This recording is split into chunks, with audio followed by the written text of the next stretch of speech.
advice do you have to homeowners? Practicing that preparedness, starting the conversation now is always going to be a benefit to any association out there.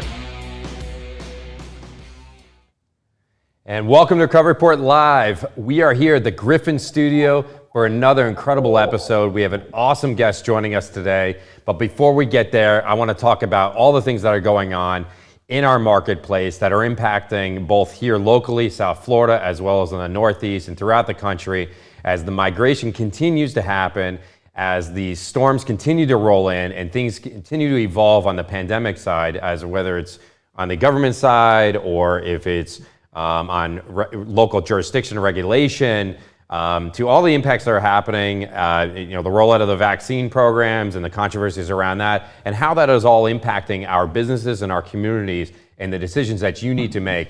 I'm Dan Odess, president of Global Pro, where we manage risk to recovery. We have managed more than $1 billion in recovery. So I want to make sure that you have the information you need and that you can use to help make better business decisions for both your business and your employees, as well as your community associations. So while the nor'eastern storms continue to roll in, there is a rollback on restrictions in New York, which I'm sure as many of our small businesses, as well as our large establishments such as malls and things are very excited about and are certainly putting a smile on their face. We're not out of the woods yet. And I want to remind everyone that even though things may be looking up, and as a business owner, in that you're getting back to business with the because as a reaction to the dropping number of infections and the rates and things like that, there is a warning that if things turn back and an infection rate does rise, that we will be back to where we were.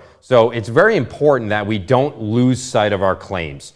And because the tendency is that as we start to kind of get back to normal, as we see with any major disaster, whether that's a hurricane, major flooding, tornado, whatever it is, as soon as things start to slowly get back to normal, business owners have the tendency to kind of push the claim aside and just really focus on the business. But there's a few things you can do that really aren't time consuming, but that can make sure that you don't lose that opportunity and that recovery, which you're entitled to in your insurance. So make sure that you stay focused on those things and diligent in your record keeping, whether that's taking photographs of the physical changes and alterations that you're making to your business in order to continue to operate under these new jurisdictions and changes that are required in order to be a restaurant or be any sort of type of establishment, whether you're a shopping mall or just a commercial retail space, whatever they may be. Make sure that you're tracking those costs and expenses and giving proper notice of those things, because physical alteration and change to your property are important. And while I like to say that that you are absolutely going to get it and there's going to be some guaranteed recovery at the end, what we're finding is that each of the different judges in these various different cases that are being heard are judging the issues most often on specific merits, right? So in a lot has to do with the way in which the claims were presented from the beginning. And so it's important that you present your loss in a manner in which you would present any other claim. Don't treat this really much anything differently. What you want to do is obviously mitigate your loss, stop it from getting worse. You want to present your claim, make sure there's a proper notice given to your insurance company, allow them to investigate, and then start to rebuild once you've recovered the money you're entitled to. And we have to see this tendency to kind of run to the rebuilding phase of it and then demand the money back in some of these cases. And it seems like a lot of judges have taken issue with the fact that there hasn't been enough adjusting the loss, essentially, that is going on with some of the cases that have been brought to the courts, almost like a race to the courthouse. So make sure that you're diligent in documenting what it is that you're doing, even as things kind of roll back. Make sure that you're giving notice of any physical alteration changes you're making. If you get shut down for any reason, or let's say an employee gets infected, make sure that you're documenting that. That's your opportunity to write it down, make sure it's in your files. Again, prompt notice of these things is really important. Obviously, we want to be a resource to you. We want to make sure that you have all the information you need. You can always contact us and any one of our team can help you in dealing with these RFI requests and things that we're seeing from the insurance companies as on a rolling basis. Really, really important that you do what you are required to do pursuant to your policy and stop fast forwarding or skipping steps, because that's really what's hurting some of these cases as we see things roll towards an ultimate conclusion or decision by some of these judges. So as a reminder, again, document, give notice of these things, make sure that you're working through the issues in your loss and your policy. Don't get all caught up in a headline or two, because believe me, there's thousands of these cases going on throughout the country. Each one of them has its own little nuance and detail, which may or may not be even relevant to your issue. So unless you are an insurance expert or a lawyer and can truly understand the legal implications of some of the decisions or opinions that may be coming from the peanut gallery, it's important to just stay focused on what's in front of you, because I can tell you that in many of the cases that we're handling, we are very, very much optimistic as to the outcome of that, what will be the outcome for some of these claims. So make sure you, again, stay focused, don't lose sight of it, and because who knows, a spike in infection and you're going to be shut down again. We want to make sure that, again, that you have all the information there, that you're not, caught up in the rigmarole or this feeling as if that there's no hope in sight, or there's no opportunity for you to recover. So again, stay diligent, stay focused on it. There's a lot of industries beyond just restaurants that have been impacted by this pandemic. Those industries, span from, like I had mentioned, restaurants to your shopping centers, your retail spaces, and things like that, as well as the real estate industry. And the real estate industry really gets broken down into sections and sectors. And one of those sections is multifamily industry. And while we're seeing a massive migration into certain different areas, the multifamily particular sector seems to be taking a brunt of a lot of issues regarding restrictions on evictions or sanitation issue and access. And your multifamily industry, if you're not familiar with that type of real estate, is those that are large rental properties where you have more than one dwelling unit in an actual building. And what makes a lot of those buildings complex is how you get in and out of the building, and how, as a manager, you make sure that you're keeping the tenants and their visitors and guests safe during the access to not only there, but also the common area elements. So a lot to juggle there. And those that own and operate those rental properties certainly have been dealing with a plethora of problems and issues. And to talk more about this and the current, and as well as the current positive trends, because there's a lot of positive things that have come out of these negative trends. We've learned how to deal with these situations, and I really think it's kind of fast-tracked the evolution of whether it's the use of technology and other things that have helped also tenants, but also owner-operates, streamline certain processes that may have been a little bit burdensome or costly, and will help them, I think, in the long run, return more to the bottom line as an owner-operator and provide better services, obviously, to their tenants and operators. But our next guest knows a heck of a lot more about this than even I do. He has more than 2 decades of real estate and property management experience. In his current role at RKW Residential, he identifies strategic growth opportunities throughout the Southeast U.S. market and beyond. And I want to welcome our next guest, John Zalkin. There you are, John. How you doing, John? Good. How are you today? Good. So, John, you are Partner-SVP Client Relations. I think I got the title right there. Is that correct? Yeah, glorified sales guy. All right. Well, with that regard, very happy to have you here. We had an opportunity to talk a little bit before today's broadcast about the different things, changes in your own life, and brought about by the pandemic. And so just want to kick it off with talking a little bit about what is RK Residential and your role in the company beyond just being a glorified salesman, obviously. Sure. So RKW Residential is a third-party property management firm where we specialize in rental buildings. Think about a large apartment complex, condominium, person owns one. In an apartment building, every owner that owns the whole. So we do everything, the family aspect of it, from collecting the rents, managing the property, and then we do a lot of new construction. All right. So, and I just briefly touched on some of the issues, obviously, in the multifamily sector of the real estate industry. But from your perspective, how has the pandemic challenged you and your partners and your business and on a personal level? Sure. So when the pandemic first hit, like everybody else in every other business, we didn't know how it was going to be affected. The way the management worked, we collect money off of each dollar that we collect, and we a percentage of. So we didn't know if we were going to collect 10%, 20%, 50%. We really did not know.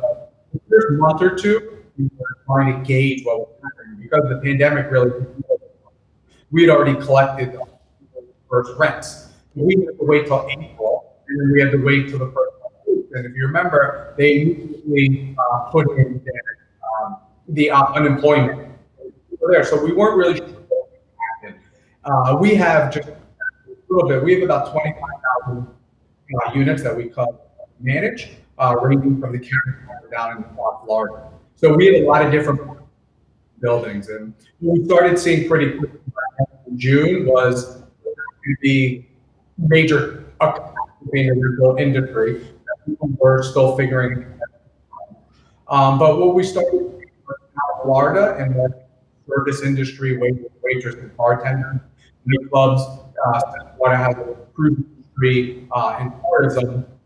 Our rents were down. At some points, properties were going from 60 to 80% collections. So we started noticing we have a large presence. And Charlotte, we were to 94% from the get-go. Those jobs are jobs. One of the things is we separated, we figured two different things. There were jobs that you could bring home with you, i.e. banking, customer service representative, and then jobs you could bring home with you, like a bartender or waitress. So in those jobs, come home with them, those properties we had to put plans and put them together, do outreach. Our team was incredible in operations. Our president, Martin Williams, who runs everything, she put together an amazing plan together. Started reaching out to tenants very early on and engaging who needed help, who did it. And today, thank God, our whole portfolio is into the mid-90s in collection.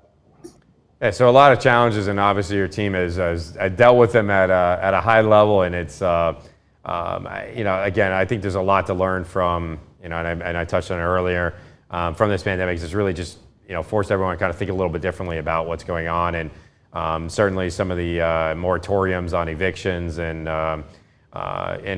people just trying to be humans to other humans, right? Trying to work with them and trying to make them comfortable, and people losing their jobs. It's really a lot to contend with.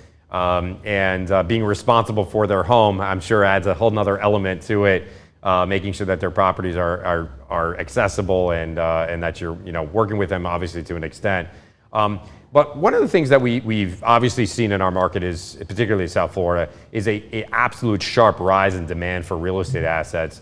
We were just particularly talking about single family homes, but I would say as a whole, there's definitely been a lot of focus, a lot of interest in real estate. There's been, despite the economic woes, we're seeing an explosion of interest in real estate and development projects. Again, particularly South Florida. Where do you see the market in 2020 headed from RKW's perspective? So South Florida, I'd say there's two places in the country that are living in 2019, and that's South Florida. Those two markets, the immigration and fleeing other California to New York. I've never seen.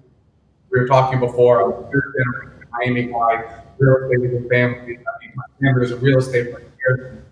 I've never seen this in my life, and the way I've been there's three phases of people. Open up the newspaper, you're seeing $3 million houses, right? $30 million houses.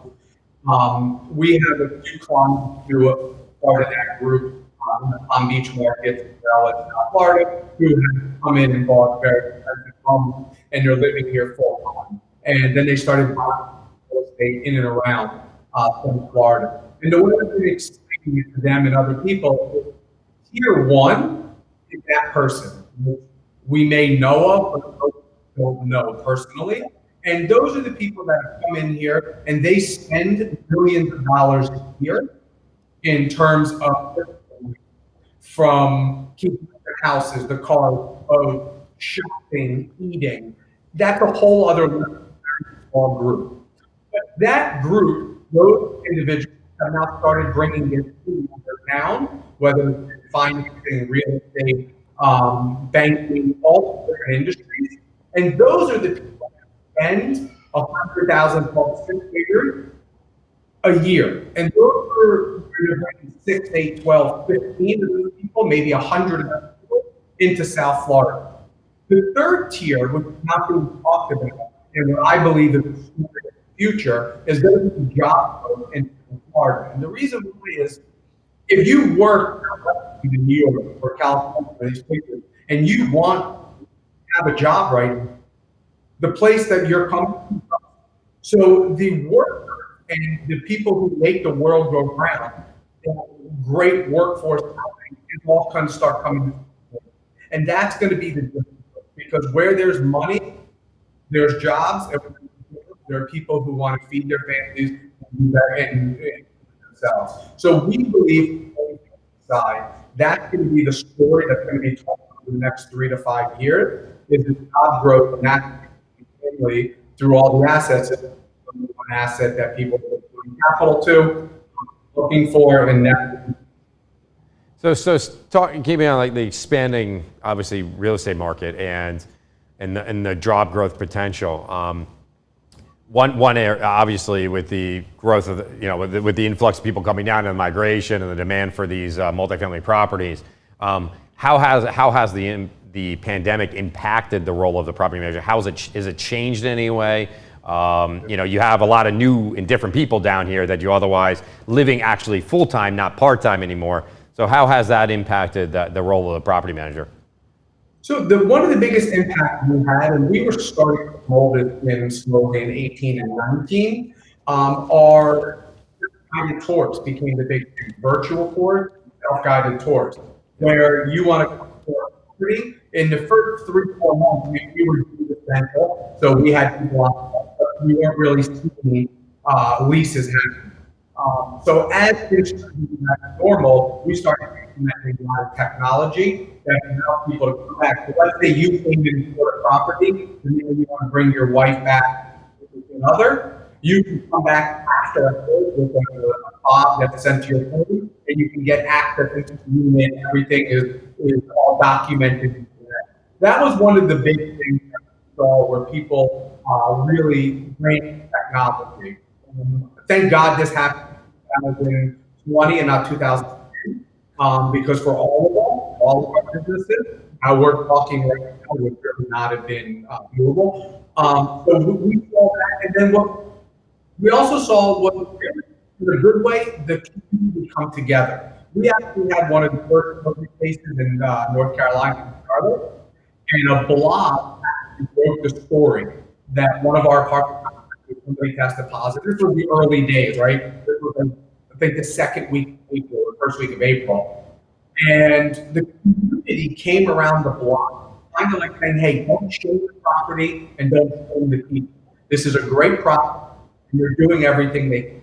So we saw community come together and people come together. Oh, you got, let us deliver food, let us help you. And, I think it's continued on, except for maybe a few months of election where that comes every, but I think all in all, people come together as community to really help each other. And we saw that a lot in properties. Yeah, I think for us, we're being always on the front lines, which we are after major events. It's amazing how much I love to talk about the human part of it, like where I see people actually step up and help and do these things. And unfortunately, what grabs the headline sometimes is the bad actors. But the reality of it is that there's so many people doing so many good things after major disasters, and it just does not get the play as much as this sexier, scandalous story does all the time. But I think in times of despair, I think humanity typically has a tendency to want to step up and try to give back. And unfortunately, a few people tend to take advantage of it and steal the spotlight more so than others. But I do agree with you. I think we saw that here on a local level, as things started to evolve and roll out. But I could imagine something happening that early on in the pandemic, how scary that had to have been. really, because you didn't know. I mean, you knew nothing. I mean, I was sharing with you earlier that I had my son, obviously literally the day that, everything started to get locked down. I didn't know what to expect when we left the hospital. So I can imagine when you have your first infection case on site, like you're just starting to figure out what that protocol would look like. It's great, one thing on paper, it's another thing to actually act on it. And I think, there's a lot. I know that you guys are doing a lot of seminars and trying to, feedback and leadership there. It really does come down to leadership as to, where we're going. What do you believe good pivot here. What do you believe that has contributed to RK's success on and off site during the pandemic? Has it been leadership? Yeah, absolutely. It's Marcy Williams, our president, Johnny DiCarlo, who's our senior vice president. And then minus me, I like to say, who were behind the scenes, and one of my partners, as well, Paul. They got together and understood, and Paul's on the side as a large president as well. And implementation, just do what needs to be done. But Marcy really did an amazing job on operations. For me, it was weird. My part of the to do this is to be out and about, do events, go to clients, go to design meetings, and I had nothing to do with it.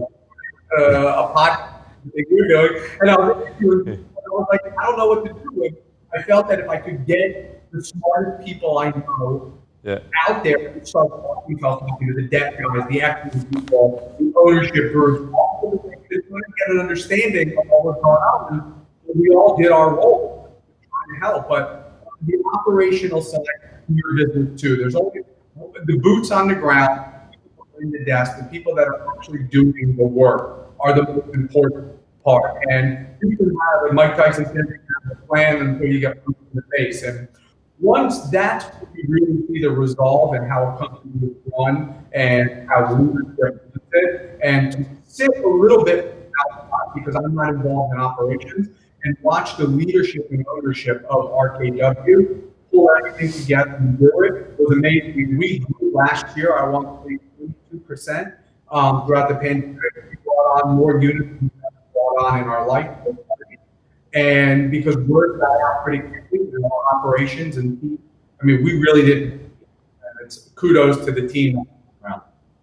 Yeah, so one of the big changes, and we've noted it a few times here, has been this idea of a migration. You just made a comment about how, being in a sales position, you're used to going out networking. I completely relate and understand it. A lot of our business was built on that relationship, that intimacy with the potential clients or clients and shaking hands, right? And we're shaking, right? We fist bump. But in that sales role, how has it changed your business strategy? What are you doing differently now? So besides a lot of more Zoom calls, I got lucky down here in South Florida. South Florida early. So starting in the summer, people were meeting each other outside of to going all the way up till noon. We had a lunch meeting after this, dinner meetings the other day. We were very smart about it. So that, what we did is we brought on two really strategic senior vice president roles in Orlando and Tampa, Florida. As well as Atlanta. So now, instead of me airplanes and go meet people and do things, we've brought on people. Joe Springsteen in Central North Florida and Georgia to grow those markets as well. And that allows me to really just stand up, let smarter people do what they do, but more importantly, continue the growth of the company. To say, hey, I can't get on an airplane to Atlanta tomorrow. Here we go. It's a little easier with the car, but a lot of people aren't really out as much. And so the other byproduct, obviously, business strategy changes, leadership, obviously, a very important role in making sure that you're pivoting, you're staying in front of these things. One of the things that it was discussed not very early on. It was something that came up later. People are in their houses more, inside their condo buildings more. They're not going out as much. Now you have this huge migration to South Florida. buildings that were typically half or quarter full during these times, or during the summer times when it's really hot and they go back up north, things like that, are staying full. People are using their air conditioners longer and more.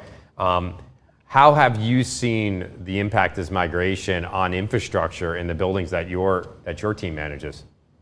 Yeah, so we when the pandemic hit, honestly, we had 8 properties a week, which means the construction's finished. Now we're trying to fill the buildings up for sure, and real slow. And today, I can tell you, all the buildings are getting close to 80% stabilization. So you're seeing the migration of people, but you're also seeing people take long-term visits. They understand to stay here, and I had during the holidays and a lot of family and friends that came in from my brother was in Montreal, and people from New York and things like that. They came down here to understand what was happening. And I was laughing with my brother. He was there for 3 weeks, 8 weeks later, he still wasn't leaving. And he was staying in a condominium. So I think you're seeing that on the traffic, and you're seeing that on the restaurant side. And in terms of apartment building, the change we're seeing a little bit more is the trend was going to go very small. That's what everybody was building, shrinking the unit, the amenities. The idea was, all day you can go down to these beautiful open areas. We're seeing a little bit of a change, but maybe going a little larger. But you're seeing some of the amenities now, individual offices. You're seeing spaces that were once wide open, well, 3,000. You can now close them off with flat, so people can be in smaller spaces. Yeah. But all in all, I think the mindset is, I was relaying it to 9/11 when it happened. The first couple of times we all got on airplanes after 9/11, we were scared. By a year into it, hey, let's go back. A couple of years later, you didn't even think when you got on an airplane. And I think that's hopefully we'll see here. And things, there's always changes, good and bad, that come with disaster and problems. But I think the business that we're in and real estate are really smart people that will adjust to this quickly. And here in the city, there's been it's like a cruise ship. You can't, because it takes 3 years to build something, you can't just sharply turn the wheel. Yeah. But you're seeing a real change back to the larger units. But that's probably the biggest. And maybe little in-home offices, like a little nook and cranny where there were some dead space before. They'll give you an extra 50, 70 square feet, and they'll build a little. You're starting to see that, and I relate that to PTSD of this. When you're touring a unit now, and you see that, you can say, oh, God forbid there's ever a problem, I can still work from home. And so that's the change with me. Yeah, I'm sure some of these developers are second guessing themselves on some of these amenities. There was that trend where, one was trying to outdo the next one with these crazy, these entertainment spaces, right? Where they get all these people, in art galleries and bowling alleys and things like that. I think everyone will think twice next time they shove their fingers into a bowling ball, And so I don't know that's really like an amenity that's really going to drive traffic for sales, right? So I definitely think there's definitely some changes on the construction side. It slowed things down in the beginning. Things are trying to, You're seeing a lot more cabanas at pool. You're seeing a lot more cabanas. Private spaces, seclusion, separation, things like that, which, it takes more real estate, right? Literally and figuratively. I think it's something that needs to be considered. Is people, I got to get creative again, right? You got to go back to the drawing board, retool stuff. I've seen a couple condominium projects announce again a change to the amenities, that they're doing something different with the things that they otherwise would have done. Air systems now, you're doing a lot of HVAC work. Yep. You're doing, stations here and there. So there are definitely some changes, but overall, apartment buildings and apartment building people, that's where I say there's a head for every price, there's a low price. They're going to look their head down there. They're going to go downstairs. They're going to go to the gym. And that's the bulk of what people use in the apartment building. Well, speaking of pools and gyms and things like that, that's something that where if you don't have access to a lot of the public spaces where we saw a lot more usage on site, and we saw things change. Where I was talking to a couple property managers about the fact that, you know, if they saw 1 or 2 people in the gym, it'd be a big deal. Now they're seeing, you know, the demand is to the point where they're actually telling people they can't go in because there's too many people in it, which is obviously contributing to more use of that equipment, more use of that space and things like that. Have you noticed any, I don't know, let's say increases or changes in expenses as it relates to the operations, particularly operations of these properties? Not so much, maybe incremental, but the way we the ownership developers is, hey, your taxes, your insurance, which you know well, your payroll and your marketing, your little extra in the beginning. Some buildings where security guards stand outside the gym to make sure there was only 3 or 4 people at a time. You use that, but today, all in all, there's a mask in the gym. I live in a high-rise. They opened our gym back up 4 or 5 months ago. It used. I mean, I go early, you know, it's pretty quiet. You're having a lot more people from home now, so the amenities get out. So a lot more. So your outdoor spaces are definitely more crowded, as well as your gyms, because a lot of people wanted to the LA Fitness is our fitness. Now they're just, hey, some of these new buildings, gyms are as nice as LA. One of the things we've seen as far as from the claim side of things, obviously with a hyper focus on the recovery, obviously the dramatic sharp increase in insurance, but we've also seen resulting losses where typically you had that water claim from that unit where the guy or woman wasn't in the unit and the unit sat empty for 8 months. You're not getting a lot of those claims anymore. Now you're getting just because people are just using the dishwasher more, the washing machine, the toilets and things like that. I guess at your properties, are you? What is the mood right now with the sharp rise in insurance and the use? People occupancy is higher, and the potential for claims. What is the mood and the feeling as it relates to insurance? So the first, I'll answer that in a second, but the sticker shock that happens when they try to buy a building here and they realize and how people in the houses, the sticker shock, the insurance go $300 to $400 per door per unit a year, and it's almost at $100, depending on in and where you are in flood. And that is changing the demographic. I mean, that's changing the field right now because everything's based on NOI, which is net operating income. So every dollar, condominiums, it's a little different because it's spread with 200 people. It's a not-for-profit. But when you're in an apartment, every dollar is pretty much multiplied by 20 on the exit. So it's changing the dynamics of deal. Sellers are starting to change a little bit and understand that it's a real problem. In terms of that, we have our data. We're big data nerds, as I like to say. We have a good understanding of the requests, and our requests for the second half of last year were certainly up because of so many people being in the apartment all the time. The first this year, nothing outrageous. All that 500 claims on pace, 500 maybe will be on for 600. So 15 to 20% increase. We tend to have the last mediocre buildings, which we call the bring people, where when you get E and the C, those are more the workers who are out, who are back into the job, who still leave their house. So it's probably more, but in South Florida, you have a lot of people working from the homes here.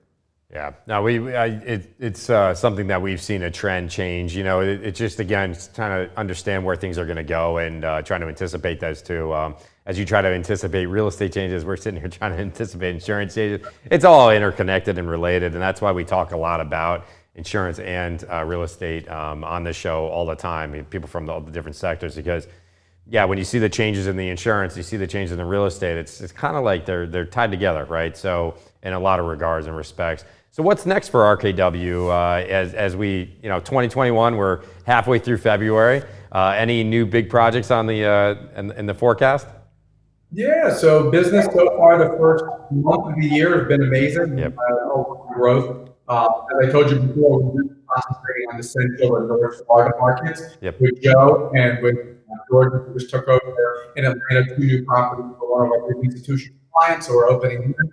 So the goal always is to bring on more units. So we're always out there looking for ownership groups. And so that's what we're doing today. And, our core market that we're in, and we're also in Virginia. And so that's kind of what our big growth for this year is, to grow units under management, and really specifically markets where we brought up the No, as you know, right now with your global venture, we're looking to do a redevelopment project in Alapata, and we've been monitoring the market, and I know there's a lot of exciting. So when I asked you that question, it was kind of a loaded question. I knew you were going to go. We mentioned it already before. Definitely an exciting year in real estate. Hopefully, the market conditions continue to be strong, and certainly wish you guys the best of luck. To find out more about RKW, where's the best place to go? So they can go to rkwresidential.com. And if they have any questions, my email is Zalkin, Z-A-L-K-I-N, rkwresidential.com. You can go ahead and reach out, ask me any questions you have. Properties, we'd love to do that. And if you're looking to come down, we have RKW advisory services, where we advise new to the markets on everything from what spot, where you should be looking. We underwrite deals. Anything I can help with? Well, John, absolutely great to have you on. Thank you so much for taking the time this morning to join us. Always, I've enjoyed our conversations thus far and look forward to more in the future. We wish you the best of luck. Stay healthy and safe. And again, thank you again for joining us. No, thank you so much. And it's always great to work with you guys. An amazing company. I know our partnership groups have known each other for a little while, and only the best thing. So I thank you again for your hard work. And anything. Yeah. All right. Well, again, John, so glad you could join us this morning, and obviously want to thank all of our attendees that tuned in this morning to watch us, to learn more about what RKW Residential and John are involved in right now. Very exciting. I had an opportunity to talk to him a bit before the show about all the projects that are going on. I was excited to get that part of it because they are really moving and shaking, and it's incredible to see all the things that they have in the forecast for 2021 and beyond. I want to encourage all of our guests to obviously go to our website, getglobalpro.com. Make sure that you subscribe to our YouTube channel. Really important to get the updates, information out there. We're going to continue rolling out incredible content that provides you the information that you can actually use as a policyholder, whether it's real estate, business owner, or high net worth individuals that are looking to understand a little bit more about what they're buying and how to use it. Tune in and get the information you can use. We're obviously on all the social media platforms, whether it's Facebook, Twitter, Instagram. So make sure that you like us and follow us, and continue to tune in here at our Recovery Report Live. We have incredible segments coming up, new guests always in the pipeline. We're going to make sure that we continue to update all of you on that so that you're here every week joining us on the Recovery Report Live. Again, thank you and have a great day.